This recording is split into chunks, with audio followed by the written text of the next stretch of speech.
So here we have a graph, and the first question asks us to add two values together. So we're going to find f of -3, and we're going to add it to g of -3. So like I mentioned earlier, you don't need to know the equations of these graphs.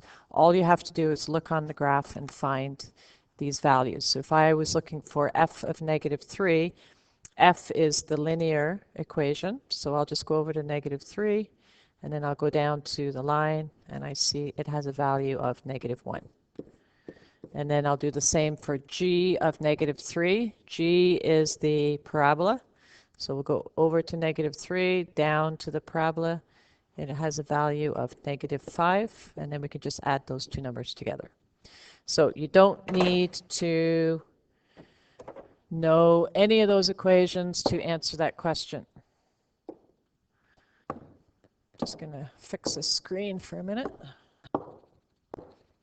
Okay, part 2 is composition. So we are taking the input -3.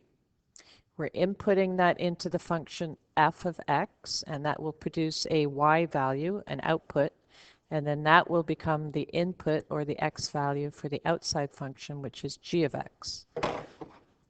So we'll start with the inside function f of -3. And we already determined that was -1. And then that output becomes the input for g of x. So we'll go to -1, and we'll find the value on g of x is down here at -5. Okay, so combining functions is different than composition. If you have a set of ordered pairs, let's say we were doing g of f of x. So we are, yes. Oh, thank you. I always forget something.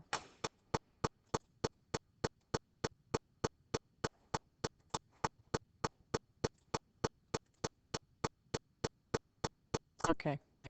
Better? My problem is when I start teaching, I don't look at the chat. So much multitasking to do. Okay, here we go. So ordered pairs. We're starting with the function f of x, and we are going to take those outputs and put them into g of x. Okay? So starting with the point f of x. The first point, the input x value is 1. The output is 2. That has to be the input for the next function g of x, and then the final answer is 1. So starting with 1, we ended with 3. And I believe we did this yesterday, but it's good to review it. And then I go to the next point. The input is 2, produces an output of 3. That becomes the input in the next set, and the final answer is 1. So we started with 2, we ended in 1. And then we go to the next point. Starting with 3, output is 5.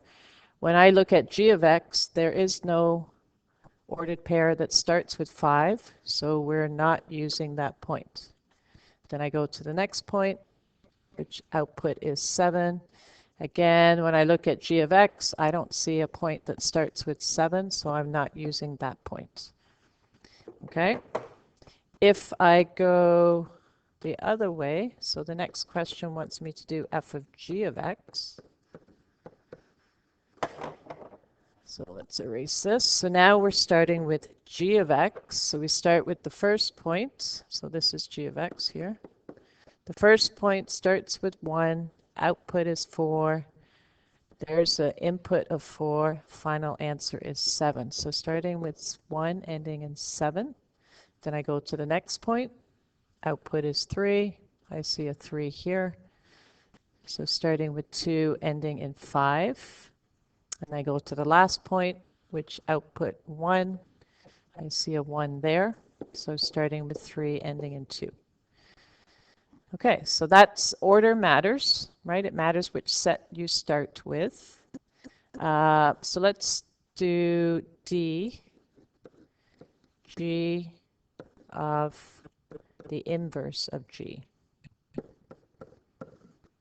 So I'm going to write g of x here, just so I have those points in front of me. 1, 4, 2, 3, and 3, 1. And then we're going to find the inverse. So remember, with the inverse of ordered pairs, you just have to switch the x and y. So that becomes 4, 1, that becomes 3, 2, and that becomes 1, 3. And then we want to compose g of its inverse. So we're going to start with the inverse, the red numbers, starting with 4. Output is 1. There's the input. Final answer is 4. I go to the next point. Starting with 3, output is 2, becomes the input. So starting with 3, ending in 3. And then the last point, output is 3, input is 3. So starting with 1, ending in 1. So you'll see when we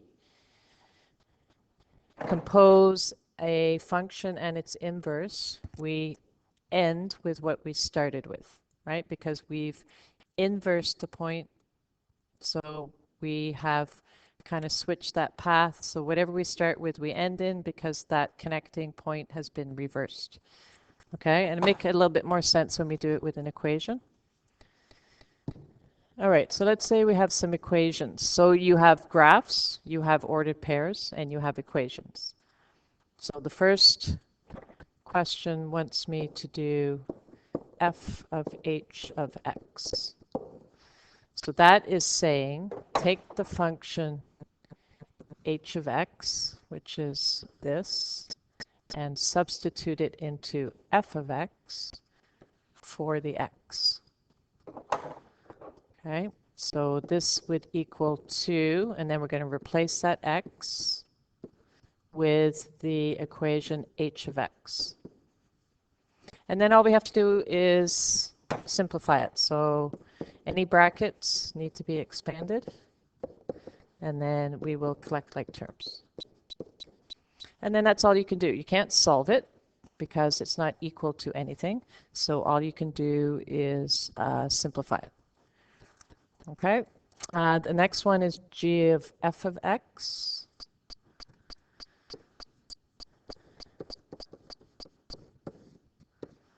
So this one we want to put f of x into g of x. So g of x is x squared plus x. So you'll notice that there are 2 places to substitute in f of x, right? So if there's more than one variable, you have to substitute it into both spots. And f of x is 2x plus 3. So we're going to square that, and then we'll add it again. So just be careful when squaring and simplifying, right? You remember we have 2 of these brackets, so we have 6x twice. And then we'll just collect like terms.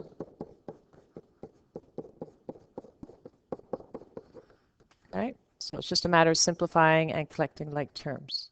And then the last one is composing f and its inverse. So f of x is 2x plus 3. So we need to find its inverse. Remember that when you're finding the inverse, you are switching x and y. So if f of x is in function notation, you need to replace f of x with a y because we need to switch x and y. Then y becomes x becomes y.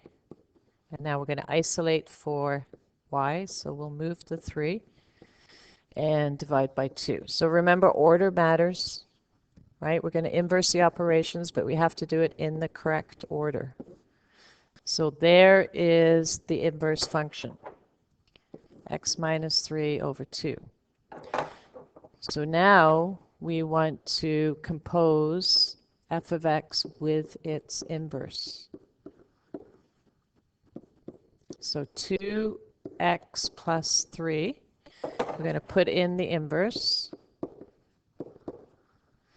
And then we're going to simplify it. Remember, when you are simplifying, you always want to make smaller, not bigger. So that means that if we can reduce, we want to reduce and not expand. Expanding makes bigger. So I don't want to multiply these brackets. I want to reduce, and I see that the 2 and the 2 can reduce. And then we collect like terms, and we get x. So why does that make sense that we get x? When we found the inverse, we switched x and y, and then isolated for y. So we are reversing the operations in the original function. So when we compose a function and its inverse, those operations that were inversed now cancel each other out. So the 2 and the 2 cancel each other out. The -3 and the +3 cancel each other out. So if you inverse a function and its original, you should always get the value of x. So if we compose a function and its inverse,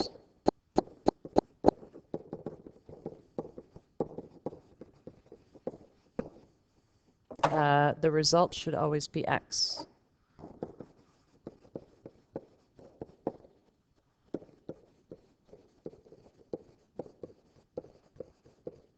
So whenever you get a question like that, you know what the answer is going to be, right? You know it's going to be x. So when you do it and you don't get x, then you know that you need to have made an error somewhere and you need to go back and check. Okay, so let's look at these. So we want to do, let's do h of g of -1x, so the inverse. So we have to take g of x, and we're going to find the inverse. So we'll replace g of x with a y, and y becomes x, x becomes y, and then we'll isolate. So add 1 divided by 2, and that is the inverse. So we're going to take this inverse, and we're going to put it into h of x.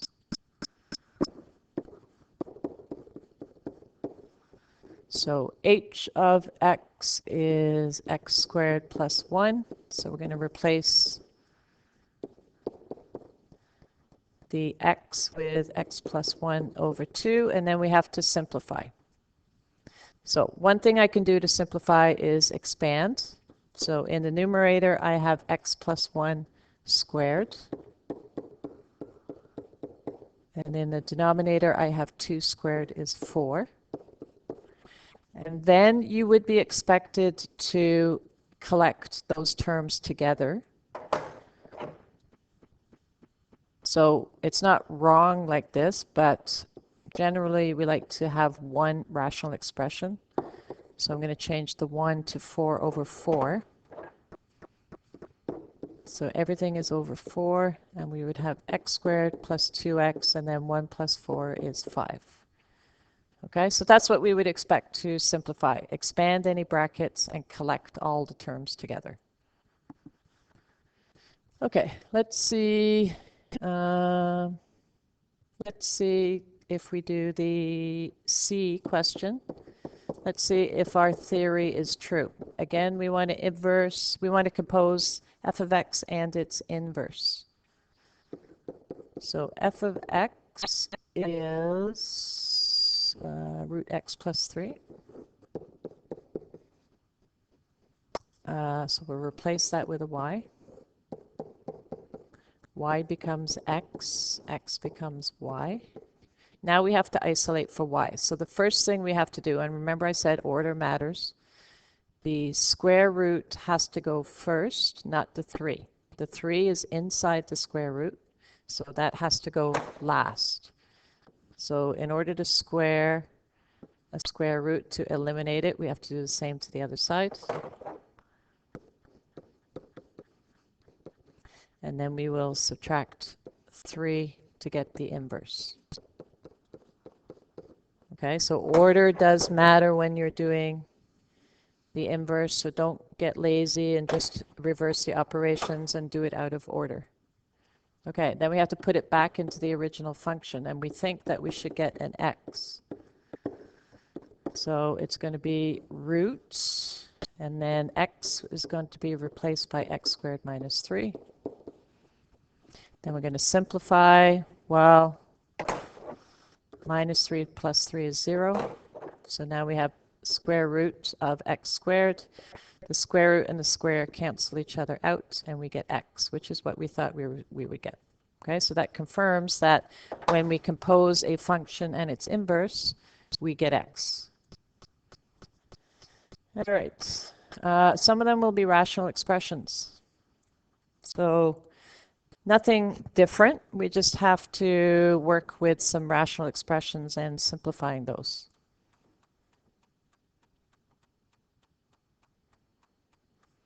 Okay, so let's do the first one. So the first one says find f of g of x.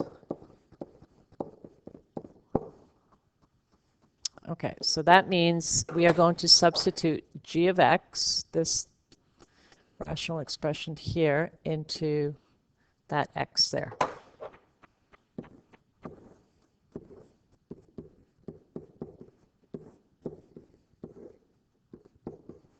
Okay, so we substitute it in, and then we have to simplify this. So this goes back to some of the work we did in Unit 1-2. We had some questions like this where we had fractions within fractions. So the first thing you have to do is take the two terms in the denominator and combine them. So we need a common denominator, and that would be x. So we'll change this to an x, and whenever we do the bottom, we have to do the top. And let's see what we get when we simplify. So we're going to get minus 3x plus 3x, which will leave me with a minus 2. Okay. Once we've done that, we want to simplify this. So we're going to take the numerator and we're going to multiply by the reciprocal of the denominator. And then we just see if we can reduce. So 2 divided by 2, and my answer is minus x. Okay, so we always want to reduce at this point. All right, let's do B. So B wants us to find g of f of x. And I'm just going to write the functions down here so I can see them. So f of x is 3x plus 2 over x minus 1. And g of x is x plus 2 over x minus 3. Okay, so we want to sub f of x. So here's f of x, and we want to sub it into g of x, and we have to do it in the numerator and the denominator.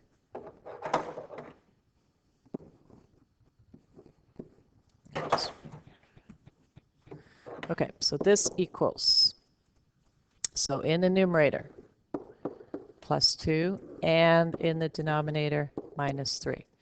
So we're subbing in this function f of x here, and we're subbing it in here. Okay, so we have to collect the two terms in the numerator and also the two terms in the denominator. So you need to find a common denominator, which would be x minus 1. So this one gets multiplied by x minus 1, do the same to the top. This gets multiplied by x minus 1, do the same to the top. So in the numerator, we are going to be over x minus 1, and we've got 3x plus 2 plus 2x minus 2, right? Don't forget to multiply both terms in the bracket. And then in the denominator, also over x minus 1, we have 3x plus 2 minus 3x plus 3. So we'll collect like terms. So in the numerator, we have 3x plus 2x is 5x. And then we have plus 2 minus 2 is 0. In the denominator, we have 3x minus 3x is 0, and 2 plus 3 is 5. And then last step, take the numerator multiply by the reciprocal of the denominator. And then remember, as I said before, you always want to reduce, not expand. So I can reduce that, and I can reduce the 5, and I end up with x. Okay.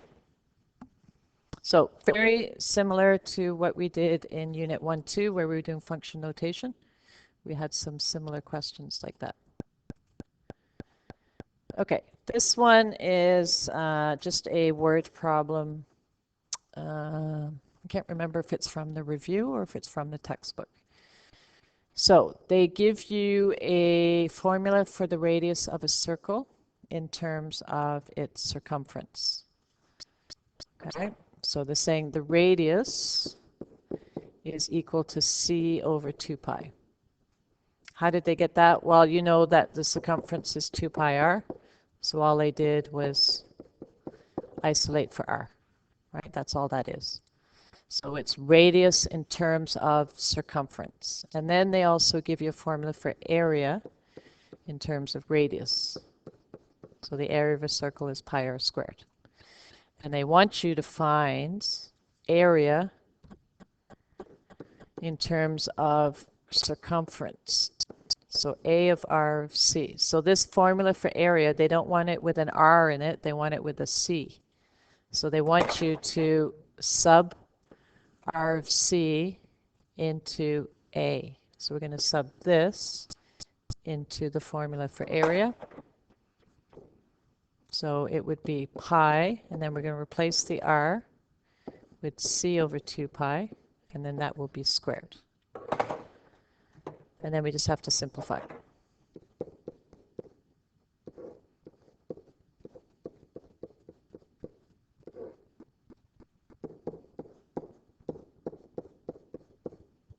So A of R of C is equal to C squared over 4 pi, right? I just canceled the pi's. Okay, so that's just an application where maybe I need a formula for area because I know the circumference and I don't know the radius. Okay, so that allows me to have an area in terms of circumference and not in terms of the radius. Okay, let's see if there's any questions.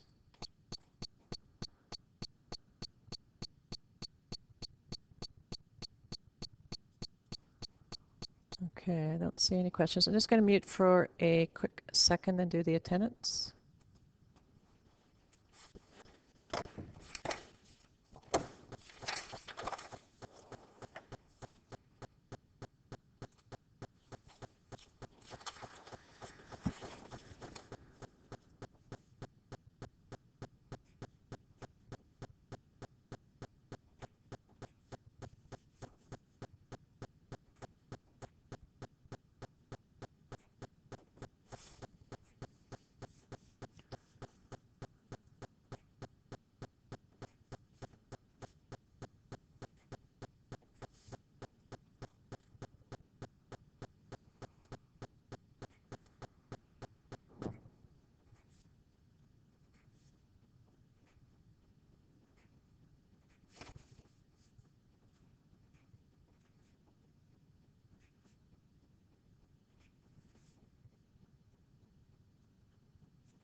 Okay, does anybody have any questions on what we've done so far with composite functions? Tomorrow is going to be a work period. We may do, just let me check my schedule here.